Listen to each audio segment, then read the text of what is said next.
حضرت علی کی بہادری۔ جب کفار مکہ نے مدینہ پر حملہ کرنے کا ارادہ کیا تو حضرت علی رضی اللہ تعالیٰ عنہ اسی وقت کافروں کے پیچھے روانہ ہو گئے اور کہا کہ مجھے میدان جنگ میں اس بات کی فکر نہیں ہوتی کہ میں موت کی طرف جا رہا ہوں یا موت میری طرف آ رہی ہے، بس ایک تلوار۔ بسم اللہ الرحمن الرحیم۔ ایک قاضی اور جج کی زندگی میں بسا اوقات ایسے پیچیدہ مقدمے بھی آ جاتے ہیں جن کا حل انتہائی مشکل اور دشوار نظر آتا ہے۔ دراصل اس طرح کے مقدمات اس بات کا فیصلہ بھی کر دیتے ہیں کہ قاضی کن صلاحیتوں کا حامل ہے اور عقل و دانش کے کس بلند رتبے پر فائز ہے۔ آئیے شیر خدا حضرت سیدنا مولا علی رضی اللہ تعالیٰ عنہ کے کچھ دلچسپ اور مشکل فیصلوں کو ملاحظہ کیجیے اور دیکھیے کہ آپ کے فیصلوں نے کس طرح پریشان حالوں کی پریشانی حل کی، دکھیاروں کا دکھ دور کیا اور آزمائش میں گھر جانے والوں کو آزمائش سے نکالا۔ یمن کے ایک آدمی نے اپنے لڑکے کو سفر پر بھیجا تو اس کے ساتھ ایک غلام بھی روانہ کیا۔ راستے میں کسی بات پر دونوں میں جھگڑا ہو گیا۔ کوفہ پہنچ کر غلام نے دعویٰ کر دیا کہ یہ لڑکا میرا غلام ہے اور میں اس کا آقا ہوں۔ یہ کہہ کر اس نے لڑکے کو بیچنا چاہا۔ جب یہ مقدمہ حضرت علی رضی اللہ تعالیٰ عنہ کی خدمت میں پیش ہوا تو آپ نے اپنے خادم سے فرمایا، کمرے کی دیوار میں 2 بڑے سوراخ بناؤ اور ان دونوں سے کہو اپنے اپنے سر ان سوراخوں سے باہر نکالیں۔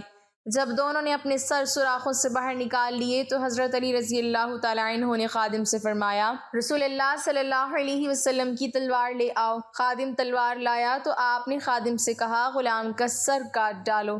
یہ سنتے ہی غلام نے فوراً اپنا سر پیچھے کر لیا جبکہ لڑکا اسی طرح کھڑا رہا۔ یوں آپ کی حکمت عملی سے معلوم ہو گیا کہ غلام کون ہے۔ حضور اکرم صلی اللہ علیہ وسلم کے دنیا سے بظاہر پردہ فرمانے کے بعد سلسلہ خلافت شروع ہوا تو پہلے خلیفہ حضرت سیدنا ابو بکر صدیق رضی اللہ تعالیٰ عنہ، دوسرے خلیفہ حضرت سیدنا عمر فاروق رضی اللہ تعالیٰ عنہ، تیسرے خلیفہ حضرت سیدنا عثمان غنی رضی اللہ تعالیٰ عنہ، خلیفہ چہارم حضرت سیدنا علی المرتضیٰ رضی اللہ تعالیٰ عنہ، پھر حسنین کریمین رضوان اللہ علیہم اجمعین ہیں۔ حضرت علی المرتضیٰ مکہ مکرمہ میں جمعہ مبارک کے دن پیدا ہوئے۔ آپ کے والد کا اصل نام عبد المناف اور کنیت ابو طالب ہے۔ ان کا تعلق بنو ہاشم خاندان سے ہے۔ حضرت علی کی والدہ حضرت فاطمہ بنت اسد بھی خاندان بنو ہاشم سے تھیں۔ حضرت علی کی کنیت ابو الحسن اور ابو تراب، مرتضیٰ، اسد اللہ، حیدر کرار اور شیر خدا ہیں۔ آپ رضی اللہ تعالیٰ عنہ رسول اکرم صلی اللہ علیہ وسلم کے چچا ابو طالب کے صاحبزادے ہیں۔ جناب رسالت آپ صلی اللہ علیہ وسلم نے 5 سال کی عمر میں حضرت علی کو اپنے چچا ابو طالب سے اپنی پرورش میں لے لیا تھا۔ اس کے بعد آقا دو جہاں سرور کائنات صلی اللہ علیہ وسلم نے اپنی بیٹی حضرت فاطمہ رضی اللہ تعالیٰ عنہ کی شادی بھی حضرت علی رضی اللہ تعالیٰ عنہ سے کر دی۔ حضرت علی شیر خدا کی زندگی شجاعت و بہادری سے بھرپور ہے۔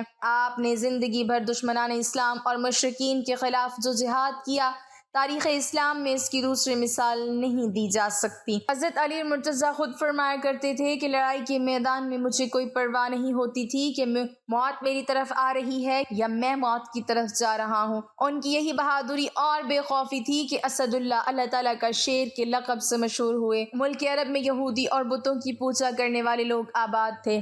وہ اسلام کے بڑے سخت دشمن تھے، اس لیے ان کو کافر کہا جاتا تھا۔ ہجرت کے بعد ان لوگوں سے مسلمانوں کی بہت سی لڑائیاں ہوئیں۔ ان سب لڑائیوں میں حضرت علی رضی اللہ تعالیٰ عنہ شریک تھے۔ وہ ہر لڑائی میں اپنی جان ہتھیلی پر رکھ کر لڑتے تھے اور انہوں نے دشمنوں پر اپنی بہادری کی دھاک بٹھا رکھی تھی۔ اسلام اور مشرکین کے درمیان پہلا معرکہ غزوہ بدر ہوئی۔ رمضان المبارک 2 ہجری کو سرور دو عالم صلی اللہ علیہ وسلم غزوہ بدر کے لیے مدینہ منورہ سے روانہ ہوئے۔ مسلمانوں کے مجاہدین کی تعداد 313 تھی جبکہ کفار مکہ کی فوج کی تعداد 1000 تھی۔ مسلمانوں کے سامان سواریوں کی قلت کی وجہ سے 2-2 3-3 آدمیوں کو ایک اونٹ پر سوار کر کے لے جایا گیا تھا جس پر وہ باری باری سواری کرتے تھے۔ حضور صلی اللہ علیہ وسلم کے ساتھ سواری میں حضرت علی رضی اللہ تعالیٰ عنہ اور حضرت زید بن حارثہ رضی اللہ تعالیٰ عنہ تھے۔ حضرت سعید انصاری رضی اللہ تعالیٰ عنہ نے سیر الصحابہ رضی اللہ عنہم میں لکھا ہے کہ اسلامی لشکر کے جھنڈوں میں ایک جھنڈا حضرت علی رضی اللہ تعالیٰ عنہ کے پاس تھا۔ جب حضور پاک صلی اللہ علیہ وسلم میدان بدر کے قریب پہنچے تو آپ صلی اللہ علیہ وسلم نے حضرت علی رضی اللہ تعالیٰ عنہ کو چند آزمودہ کار مشوروں کے ساتھ قریش مکہ کی نقل و حرکت کی ٹوہ میں روانہ فرمایا۔ حضرت علی رضی اللہ تعالیٰ عنہ نے یہ خدمت بڑی عمدگی سے سر انجام دی۔ لڑائی شروع ہونے سے پہلے مشرکین کی صفوں سے 3 شخص اپنی تلواریں لہراتے ہوئے للکارتے ہوئے میدان میں نکلے اور مسلمانوں کو دعوت مبارزت دی تو لشکر اسلام سے 3 انصاری جانباز ان کے مقابلے کے لیے نکلے۔ قریشی جنگجو کو جب یہ معلوم ہوا کہ ان کے مقابلے کو نکلنے والے تینوں جانباز مدینہ کے انصاری ہیں تو انہوں نے ان سے لڑنا اپنی توہین سمجھا اور بآواز بلند کیا کہ محمد صلی اللہ علیہ وسلم یہ لوگ ہمارے جوڑ کے نہیں ہیں، ہماری قوم اور قبیلے کے لوگوں کو ہمارے مقابلے پر بھیجو۔ اس پر حضرت صلی اللہ علیہ وسلم نے ان قریشی جنگجو کو ان کے مقابلے کے لیے حکم دیا۔ نمبر 1 حضرت حمزہ بن عبد المطلب رضی اللہ تعالی عنہ، نمبر 2 حضرت علی بن ابی طالب رضی اللہ تعالی عنہ، نمبر 3 حضرت عبیدہ بن حارث رضی اللہ تعالی عنہ۔ ان مجاہدوں کو حکم دیا کہ جا اور ان کا مقابلہ کرو۔ حضور پاک صلی اللہ علیہ وسلم کا حکم پاتے ہی یہ تینوں قریشی بہادر اپنے حریفوں کے مقابلے کے لیے جا کھڑے ہوئے۔ حضرت علی رضی اللہ تعالی عنہ نے اور حضرت حمزہ رضی اللہ تعالی عنہ نے آنن فانن ہی اپنے حریف کو خاک میں ملا دیا اور خون میں نہلا دیا۔ حضرت علی رضی اللہ تعالی عنہ کا مد مقابل عتبہ بن ابی ربیعہ تھا۔ حضرت حمزہ رضی اللہ تعالی عنہ کا مد مقابل شیبہ بن ابی ربیعہ، البتہ حضرت عبیدہ رضی اللہ تعالی عنہ کو ان کے حریف نے زخمی کر دیا۔ یہ دیکھ کر حضرت علی رضی اللہ تعالی عنہ اور حضرت حمزہ رضی اللہ تعالی عنہ فوراً حضرت عبیدہ بن حارث رضی اللہ تعالی عنہ کو میدان جنگ سے زخمی حال میں اٹھا کر لے آئے۔ عام لڑائی شروع ہو گئی تو حضرت علی رضی اللہ تعالی عنہ کی تلوار دشمنوں کے لیے برق بے امان بن گئی اور اس نے ان کے خرمن بستی کو خاک میں ملا دیا۔ مشرکین کو عبرتناک شکست ہوئی، ان کے 70 آدمی مارے گئے اور 70 ہی گرفتار ہو گئے۔ ایک مشرک عمرو بن ابی سفیان کو حضرت علی رضی اللہ تعالی عنہ نے قیدی بنایا۔ جنگ کے بعد حضور صلی اللہ علیہ وسلم نے مال غنیمت میں سے 1 اونٹ، 1 زرہ اور 1 تلوار حضرت علی رضی اللہ تعالی عنہ کو عطا فرمائی تھی۔ 3 ہجری میں کفار مکہ نے بدر کی لڑائی کا بدلہ لینے کے لیے بڑے زور و شور سے مدینہ پر چڑھائی کر دی۔ ان کی فوج میں 3000 سپاہی تھے۔ کافروں نے مدینہ کے شمال میں 2.5 میل دور احد پہاڑ کے قریب ڈیرے ڈال دیے۔ رسول پاک صلی اللہ علیہ وسلم 1000 آدمیوں کے ساتھ کفار کے مقابلے کے لیے نکلے، لیکن راستے میں منافقوں کے سار عبداللہ بن ابی منافق 300 منافقوں کو جن کا تعلق بنو سلحہ اور بنو حارث قبائل سے تھا ان کو اپنے ساتھ لے کر واپس چلا گیا اور آپ صلی اللہ علیہ وسلم کے ساتھ صرف 700 آدمی رہ گئے تھے۔ رسول پاک صلی اللہ علیہ وسلم نے مسلمانوں کی صفیں اس طرح باندھی کہ ان کے پیچھے احد پہاڑ تھا اور سامنے دشمن کی فوج تھی۔ اس احد پہاڑ میں ایک درہ تھا۔ حضور پاک صلی اللہ علیہ وسلم نے 50 دشمن تیر اندازوں کو اس درے میں کھڑا کر دیا تاکہ دشمن اس درے کے راستے پچھلی طرف سے حملہ نہ کر سکیں۔ ان تیر اندازوں کو آپ صلی اللہ علیہ وسلم نے سختی سے ہدایت کر دی تھی کہ خواہ کچھ بھی ہو جائے تم اس درے سے مت ہٹنا۔ دونوں افواج ایک دوسرے کے مقابلے پر آئیں تو کافروں کا ایک بہادر طلحہ بن ابی طلحہ میدان میں نکلا اور بلند آواز سے کہا کہ کوئی ہے جو میرے مقابلے پر آئے۔ یہ سن کر حضرت علی رضی اللہ تعالی عنہ دوڑ کر اس کے مقابلے میں آئے اور تلوار کے ایک ہی وار میں اس کو ڈھیر کر دیا۔ اس موقع پر رسول پاک صلی اللہ علیہ وسلم نے تکبیر کا نعرہ بلند کر کے اپنی خوشی ظاہر فرمائی۔ اس کے بعد طلحہ کے 2 بھائی اور 3 بیٹے ایک ایک کر کے میدان میں آئے، لیکن سب مسلمان بہادروں کے ہاتھ سے مارے گئے۔ کہتے ہیں کہ طلحہ ایک بھائی ابو سعید نے مسلمانوں کو مقابلے کے لیے للکارا تو اس کا سامنا بھی حضرت علی رضی اللہ تعالی عنہ نے کیا اور اپنی تلوار کے ایک بھرپور وار سے اس کو زمین پر گرا دیا۔ اس کا سر کاٹنے ہی والے تھے کہ وہ ننگا ہو گیا تو حضرت علی رضی اللہ تعالی عنہ نے اس کی یہ حالت دیکھ کر اس کو قتل کرنا پسند نہ کیا اور اس کی طرف سے منہ پھیر لیا۔ بعد میں حضرت سعید بن ابی وقاص رضی اللہ تعالی عنہ کے ہاتھوں مارا گیا۔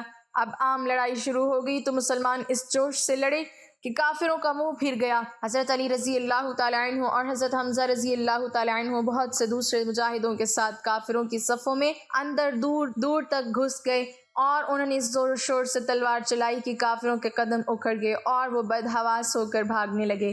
درے پر جو تیر انداز مقرر تھے انہوں نے کافروں کو بھاگتے دیکھا تو انہوں نے سوچا کہ اب یہاں کھڑے رہنے کا کیا فائدہ ہے۔ ان تیر اندازوں کے افسر اعلیٰ حضرت عبداللہ بن زبیر رضی اللہ تعالی عنہ تھے۔ انہوں نے تیر اندازوں کو بہت سمجھایا کہ ابھی خطرہ ٹلا نہیں، تم اپنی جگہ سے نہ ہٹو، لیکن تیر اندازوں نے ان کی بات سنی انسنی کر دی اور صرف 10 مجاہدوں کے سوا باقی سب مجاہدین اپنی جگہ سے ہٹ گئے۔ یہ دیکھ کر کافروں کے ایک گھڑ سوار دستے نے ان 10 مجاہدوں پر حملہ کر کے ان کو شہید کر دیا اور پھر درے میں سے گزر کر مسلمانوں پر ٹوٹ پڑا۔ قریش کے جو آدمی بھاگ جا رہے تھے اب وہ پلٹ پڑے اور بہت سے مسلمانوں کو شہید کر دیا۔ اس اچانک حملے سے اکثر مسلمان ادھر ادھر بکھر گئے، صرف چند بہادر بہادر رسول پاک صلی اللہ علیہ وسلم کے ساتھ میدان میں جم کے کھڑے رہے۔ ان مجاہدوں میں حضرت علی کرم اللہ وجہہ بھی شامل تھے۔ ان جوان مردوں نے میدان میں حضور صلی اللہ علیہ وسلم کی حفاظت کے لیے سر دھڑ کی بازی لگا دی۔ کفار بار بار آپ صلی اللہ علیہ وسلم کی طرف لپکتے اور حملہ کرنا چاہتے، مگر حضرت علی کرم اللہ وجہہ اور دوسرے بہادر جوان ان کو مار بھگاتے تھے۔ ایک کافر نے آپ صلی اللہ علیہ وسلم سے دور سے پتھر پھینکا اور ایک نے موقع پا کر آپ صلی اللہ علیہ وسلم پر تلوار کا وار کیا، جس سے آپ صلی اللہ علیہ وسلم زخمی ہو گئے اور ایک گڑھے میں گر گئے۔ اتنے میں کسی نے یہ افواہ اڑا دی کہ آپ صلی اللہ علیہ وسلم شہید ہو گئے، اور جو مسلمان دور تھے وہ خبر سن کر سناٹے میں آ گئے۔ اصل بات یہ تھی کہ اسلامی فوج کا جھنڈا حضرت معصب بن عمیر رضی اللہ تعالیٰ عنہ کے پاس تھا۔ وہ بڑی بہادری سے لڑتے ہوئے شہید ہو گئے تو جھنڈا حضرت علی کرم اللہ وجہ الکریم نے تھام لیا اور نہایت بے جگری سے لڑتے ہوئے کافروں کو بہت پیچھے مار بھگایا۔ جلد ہی مسلمانوں نے رسول پاک صلی اللہ علیہ وسلم کو دیکھ لیا اور سمٹ کر آپ صلی اللہ علیہ وسلم کے گرد جمع ہو گئے تو حضرت علی رضی اللہ تعالیٰ عنہ نے رسول پاک صلی اللہ علیہ وسلم کا دست مبارک تھاما اور حضرت طلحہ رضی اللہ تعالیٰ عنہ نے آپ صلی اللہ علیہ وسلم کو اپنے بازو میں لے کر گڑھے سے نکالا۔ پھر سب جانثار آپ صلی اللہ علیہ وسلم کو ساتھ لے کر پہاڑ کی چوٹی پر چڑھ گئے، مگر کافروں نے بھی پہاڑ پر چڑھنے کی کوشش کی، لیکن مسلمانوں نے پتھر لڑکھا کر اور تیر برسا کر انہیں مار بھگایا۔ جس وقت کافروں نے درے سے گزر کر مسلمانوں پر پیچھے سے حملہ کیا تھا، مدینے سے کچھ خواتین بھی میدان جنگ میں پہنچ گئی تھیں۔ جب کفار پہاڑ سے کافی دور بھاگ گئے تو رسول اللہ صلی اللہ علیہ وسلم نے حضرت علی رضی اللہ تعالیٰ عنہ سے فرمایا کہ قوم قریش کے کافروں کے پیچھے پیچھے جا اور دیکھو کہ وہ کیا کر رہے ہیں اور ان کا ارادہ کیا ہے۔ اگر وہ اپنے اونٹوں پر سوار ہوں اور گھوڑے ان کے پہلو میں ہوں تو ان کا ارادہ واپس مکہ جانے کا ہے، اور اگر وہ گھوڑوں پر سوار ہوں اور اونٹ ہانک کر لے جا رہے ہوں تو ان کا ارادہ مدینہ پر حملہ کرنے کا ہے۔ پھر آپ صلی اللہ علیہ وسلم نے فرمایا کہ اس ذات کی قسم جس کے ہاتھ میں میری جان ہے، اگر انہوں نے مدینہ پر حملہ کرنے کا ارادہ کیا تو میں مدینہ جا کر ان کا مقابلہ کروں گا۔ حضرت علی رضی اللہ تعالیٰ عنہ اسی وقت کافروں کے پیچھے روانہ ہو گئے اور انہوں نے دیکھا کہ کافر اونٹوں پر سوار ہیں اور گھوڑے ان کے پہلو میں ہیں اور وہ مکہ کی طرف جا رہے ہیں۔ جو کچھ انہوں نے دیکھا واپس آ کر حضرت صلی اللہ علیہ وسلم کی خدمت میں پیش کر دیا۔ رسول پاک صلی اللہ علیہ وسلم نے اپنے پیارے ساتھیوں کے ساتھ کئی میل تک کافروں کا پیچھا کیا۔ وہ مکہ کی طرف بھاگے ہی چلے گئے اور انہوں نے پلٹ کر مسلمانوں کا سامنا کرنے کی ضرورت نہ کی۔ کافروں کا پیچھا کرنے والوں میں حضرت علی رضی اللہ تعالیٰ عنہ بھی شامل تھے۔ غزوہ احد میں 70 مسلمان شہید ہوئے، ان میں رسول پاک صلی اللہ علیہ وسلم اور حضرت علی رضی اللہ تعالیٰ عنہ کے چچا حضرت حمزہ رضی اللہ تعالیٰ عنہ بھی شامل تھے۔ آپ رضی اللہ تعالیٰ عنہ نے تمام شہیدوں کو احد کے میدان میں ہی دفن کیا اور پھر واپس مدینہ تشریف لے گئے۔ کافروں کے 27 آدمی مارے گئے، ان میں سے 5 یا 6 حضرت علی رضی اللہ تعالیٰ عنہ کے ہاتھ سے اور باقی دوسرے مسلمانوں کے ہاتھوں قتل ہوئے۔ پیارے نبی صلی اللہ علیہ وسلم صحابہ اکرام رضی اللہ عنہم کے درمیان بھائی چارہ قائم فرما رہے تھے۔ حضرت علی رضی اللہ تعالیٰ عنہ آنسو بہاتے ہوئے حضور نبی کریم صلی اللہ علیہ وسلم کی خدمت اقدس میں حاضر ہوئے اور کپڑے کے کونے سے آنسو پوچھتے ہوئے عرض کیا، یا رسول اللہ صلی اللہ علیہ وسلم، آپ صلی اللہ علیہ وسلم نے اپنے صحابہ اکرام کے درمیان بھائی چارہ قائم کیا لیکن مجھے کسی کا بھائی نہیں بنایا۔ نبی کریم صلی اللہ علیہ وسلم مسکرائے اور ان کو اپنے ساتھ بٹھایا اور اپنے سینے سے لگا کر فرمایا، تم دنیا و آخرت میں میرے بھائی ہو۔ پھر لوگوں کے عام مجمع میں یہ اعلان فرما دیا، لوگو یہ علی میرا بھائی ہے، یہ علی میرا بھائی ہے۔ حضرت عمر رضی اللہ تعالیٰ عنہ کا حضرت علی رضی اللہ تعالیٰ عنہ کو بوسہ دینا۔ ایک آدمی پریشان روتا ہوا امیر المومنین حضرت عمر بن خطاب رضی اللہ تعالیٰ عنہ کی خدمت میں حاضر ہوا اور سخت آواز میں پکار کر کہنے لگا، یا امیر المومنین میری مدد فرمائیں، یا امیر المومنین میری مدد فرمائیں۔ حضرت عمر رضی اللہ تعالیٰ عنہ متحیر ہو کر فرمایا، ارے کس کے خلاف تیری مدد کروں؟ اس آدمی نے حضرت علی کو اپنی نظر کا نشانہ بناتے ہوئے کہا، اس آدمی کے خلاف جو آپ کے برابر بیٹھا ہوا ہے۔ حضرت عمر بن خطاب نے حضرت علی بن ابی طالب کی طرف دیکھا، پھر فرمایا، اے ابو الحسن اٹھو اور اپنے فریق کے برابر بیٹھ جاؤ۔ حضرت علی بن ابی طالب اٹھے اور اپنے فریق مخالف کے برابر بیٹھ گئے۔ دونوں نے باہمی مباحثہ کیا، پھر وہ شخص جو صاحب استغاثہ تھا واپس چلا گیا اور حضرت علی رضی اللہ تعالیٰ عنہ اپنی جگہ پر امیر المومنین کے برابر آ کر بیٹھ گئے۔ حضرت عمر نے دیکھا کہ حضرت علی کا چہرہ متغیر ہے۔ حضرت عمر نے پوچھا، اے ابو الحسن کیا بات ہے؟ آپ کا رنگ کیوں بدلا ہوا ہے؟ کیا آپ کو اس واقعے سے ناگواری ہوئی؟ حضرت علی رضی اللہ تعالیٰ عنہ نے فرمایا کہ ہاں۔ حضرت عمر نے پوچھا، آپ کو کس بات پر ناگواری ہوئی؟ حضرت علی نے فرمایا کہ آپ نے مجھے میرے مخالف فریق کی موجودگی میں میری کنیت سے یاد کیا اور کہا کہ اے ابو الحسن اٹھو۔ آپ نے یوں کیوں نہیں کہا اے علی اٹھو، اپنے فریق مخالف کے ساتھ بیٹھ جاؤ۔ فاروق اعظم کا چہرہ دمک اٹھا، چہرے پر جوش کے آثار نمایاں ہو گئے۔ حضرت علی کو گلے لگایا اور کہتے ہوئے ان کو بوسہ دینے لگے، میرے باپ تم پر فدا ہوں، تمہاری وجہ سے ہی اللہ تعالیٰ نے ہمیں ہدایت عطا فرمائی اور تمہاری وجہ سے ہی اللہ تعالیٰ نے ہم کو اندھیروں سے نکال کر روشنی عطا فرمائی۔ ایک مرتبہ ابو طالب کی اپنے بیٹے حضرت علی پر نظر پڑی، دیکھا کہ وہ نبی صلی اللہ علیہ وسلم کے پیچھے پوشیدہ طور پر نماز پڑھ رہا ہے۔ یہ پہلا موقع تھا جب ابو طالب کو اپنے چھوٹے بیٹے کے بارے میں معلوم ہوا کہ وہ بھی محمد کے پیروکاروں میں شامل ہو چکا ہے اور ان کے دین و مذہب کو قبول کر چکا ہے اور قریش کے معبودوں سے خود کو بہت دور کر چکا ہے۔ جب لڑکے نے نماز پوری کر لی تو اپنے والد کی جانب پامردی اور استقلال کے ساتھ متوجہ ہوا اور بلا تامل پکار کے کہنے لگا، ابا جان، میں اللہ اور اس کے رسول صلی اللہ علیہ وسلم پر ایمان لے آیا ہوں اور میں نے حضرت صلی اللہ علیہ وسلم کے لائے ہوئے دین کی تصدیق اور اتباع کی ہے۔ ابو طالب نے کہا، یاد رکھو یہ شخص آپ کو خیر و بلائی کی ہی دعوت دیتا ہے، بس اس کے دامن سے وابستہ رہو۔ امیر المومنین علی بن ابی طالب پرانے بوسیدہ کپڑے پہنے شکستہ و خستہ حال تھے اور ذکر و تسبیح میں مشغول تھے کہ ابو مریم ایک غلام حاضر خدمت ہوئے اور متوازنہ انداز میں دو زانوں بیٹھ کر عارض ہوئے، یا امیر المومنین، میں آپ کے پاس اپنی ایک درخواست لے کر آیا ہوں۔ حضرت علی رضی اللہ تعالیٰ عنہ نے دریافت فرمایا کہ اے ابو مریم، تمہاری کیا درخواست ہے؟ ابو مریم نے کہا کہ میری درخواست یہ ہے کہ آپ اپنے جسم سے یہ چادر اتار دیں، یہ بہت پرانی اور بوسیدہ ہے۔ حضرت علی بن ابی طالب کرم اللہ وجہہ نے چادر کا کونا اپنی آنکھوں پر رکھا اور زار و قطار رونے لگے۔ ابو مریم نے شرمسار ہو کر کہا، اے امیر المومنین، اگر مجھے پتا ہوتا کہ آپ کو میری اس بات سے تکلیف ہوگی تو میں آپ کو چادر اتارنے کا کبھی نہ کہتا۔ جب امیر المومنین کے آنسو ذرا تھمے تو آنسو پوچھتے ہوئے فرمایا، اے ابو مریم، اس چادر سے میری محبت روز بروز بڑھتی جاتی ہے، کیونکہ یہ چادر مجھے میرے خلیل اور میرے حبیب نے ہدیہ کے طور پر دی تھی۔ ابو مریم نے بنظر استجاب پوچھا، اے امیر المومنین، آپ کے خلیل کون ہیں؟ حضرت علی رضی اللہ تعالیٰ عنہ نے فرمایا، میرے خلیل حضرت عمر بن خطاب ہیں۔ بلا شبہ حضرت عمر کے ساتھ مخلص تھے، اللہ تعالیٰ نے بھی ان کے ساتھ بھلائی کی۔ پھر حضرت علی کرم اللہ وجہہ دوبارہ رونے لگے، حتیٰ کہ آپ کے سینے مبارک سے گونجدار آواز آنے لگی۔ حضرت علی مرتضیٰ رضی اللہ تعالیٰ عنہ کی زرہ گم ہو گئی، جب تلاش کی تو ایک یہودی کے پاس سے ملی۔ آپ نے اس یہودی سے فرمایا، یہ میری زرہ ہے، میں نے یہ زرہ نہ فروخت کی اور نہ کسی کو ہبہ کی تھی۔ یہودی نے کہا، یہ میری زرہ ہے کیونکہ یہ میرے قبضے میں ہے۔ حضرت علی نے فرمایا کہ چلو قاضی کے پاس چلتے ہیں۔ چنانچہ دونوں قاضی شریح کی عدالت میں گئے۔ شریح نے کہا کہ جی امیر المومنین، آپ کہیے، آپ کیا کہتے ہیں؟ حضرت علی رضی اللہ تعالیٰ عنہ نے فرمایا کہ یہ زرہ جو اس یہودی کے پاس ہے میری زرہ ہے، میں نے یہ زرہ نہ بیچی اور نہ کسی کو ہبہ کی ہے۔ شریح نے پھر اس یہودی سے کہا کہ ہاں، تم کیا کہتے ہو؟ یہودی نے کہا کہ یہی میری زرہ ہے اور میرے قبضے میں ہے۔ پھر شریح نے حضرت علی سے کہا کہ اے امیر المومنین، آپ کے پاس کوئی ثبوت ہے؟ حضرت علی رضی اللہ تعالیٰ عنہ نے فرمایا کہ جی ہاں، یہ کمبر حضرت علی رضی اللہ تعالیٰ عنہ کا غلام اور حسن میرے گواہ ہیں کہ یہ زرہ میری ہے۔ شریح نے کہا کہ بیٹے کی گواہی باپ کے حق میں تو جائز نہیں ہے، لہٰذا فیصلہ یہ ہے کہ یہ زرہ اس یہودی ہی کی ہے۔ وہ یہودی اس کی ضیا سے بے حد متاثر ہوا، متعجب ہو کر کہنے لگا، امیر المومنین خود مجھے اپنے قاضی کے پاس لے کر آئے اور ان کے قاضی نے بھی انہی کے خلاف فیصلہ سنا دیا۔ میں گواہی دیتا ہوں کہ یہ دین حق ہے، میں گواہی دیتا ہوں کہ اللہ کے سوا کوئی معبود نہیں، اور میں گواہی دیتا ہوں کہ محمد اللہ کے رسول ہیں۔ اے امیر المومنین، یہ زرہ آپ ہی کی ہے، لے لیجئے۔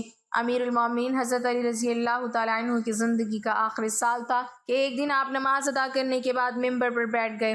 آپ نے خطبہ پڑھا اور لوگوں کو واعظ و نصیحت کرنے لگے۔ پھر فرمایا، اے لوگوں، دوسرے لوگوں کی طرح مجھے بھی عنقریب اس دنیا سے رخصت ہونا ہے، بس مجھ سے وہ باتیں پوچھ لو جو تم نہیں جانتے تاکہ تمہاری معلومات میں اضافہ ہو۔ مجلس میں چند لمحے خاموشی رہی، پھر ایک کوفی نوجوان اپنی جگہ سے اٹھا اور کہنے لگا، اے علی، اب جب کہ ہر چیز جانتے ہیں تو آپ مجھے بتائیں کہ میری داڑھی میں کتنے بال ہیں؟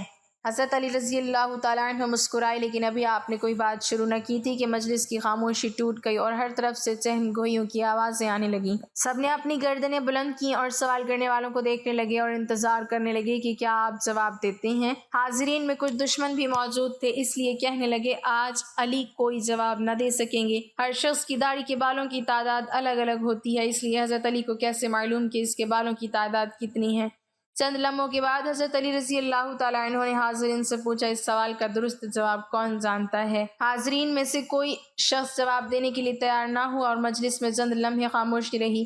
حضرت علی رضی اللہ تعالیٰ عنہ کی خدمت میں کنبر نامی ایک آزاد کردہ غلام رہتا تھا جو مکتب علی کا تربیت یافتہ آپ کا خدمتگار اور جانثار تھا۔ سب لوگ کنبر کو پہچانتے تھے۔ جب بھی حضرت علی مسجد سے نکلتے تو کنبر آپ کے ہمراہ رہتا۔ اس موقع پر بھی کنبر دروازے پر نہایت خاموشی سے کھڑا مسجد میں ہونے والی گفتگو سن رہا تھا۔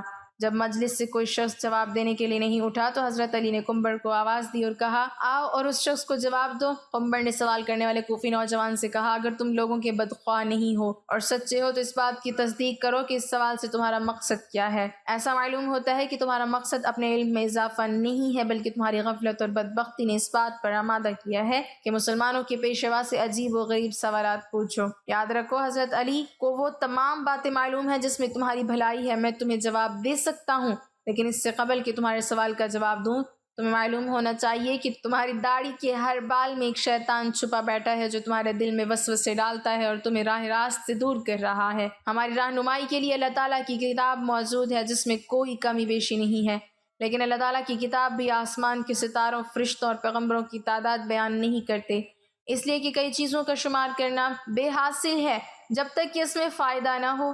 سوال کرنے والا ابھی تک نہایت بے صبر تھا، اس لیے کہنے لگا، اے قنبر، تو نے واضح و نصیحت تو کر دی لیکن میرے سوال کا جواب نہیں دیا۔ قنبر نے کہا، اگر تم سمجھتے ہو کہ تمہاری داڑھی کے بالوں کی گنتی تمہارے لیے سود مند ہو سکتی ہے تو میں تجھے اس کا جواب بھی دے سکتا ہوں اور تمہیں مطمئن بھی کر سکتا ہوں۔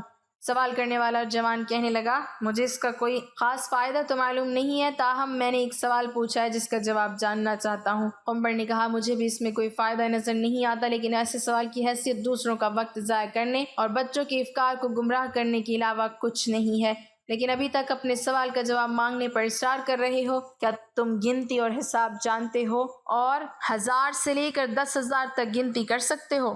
اس نے کہا، ہاں جانتا ہوں۔ قنبر نے کہا، جو لوگ عقل مند ہیں وہ کئی مفید کام کرتے ہیں۔ اگر تجھے کسی کام کی فکر نہیں ہے اور نہ ہی کوئی مفید سوال پوچھنا چاہتے ہو تو میں بھی سمجھتا ہوں کہ ممکن ہے اس گنتی سے تمہارا کوئی ذاتی مسئلہ حل ہو جائے گا۔ بہرحال یہ کام نہایت آسان ہے، تمہاری داڑھی کافی لمبی ہے، اسے کینچی سے کاٹ دو اور اپنے سامنے رکھو اور بیٹھ کے نہایت آرام سے گنتی کر لو کہ اس میں کتنے بال ہیں۔ اگر اب بھی راضی نہیں ہو تو مجھے بتاؤ۔ مسجد میں بیٹھے ہوئے لوگ بہت خوش ہوئے، کئی چہروں پر مسکراہٹ چھا گئی اور گنگناہٹ شروع ہو گئی۔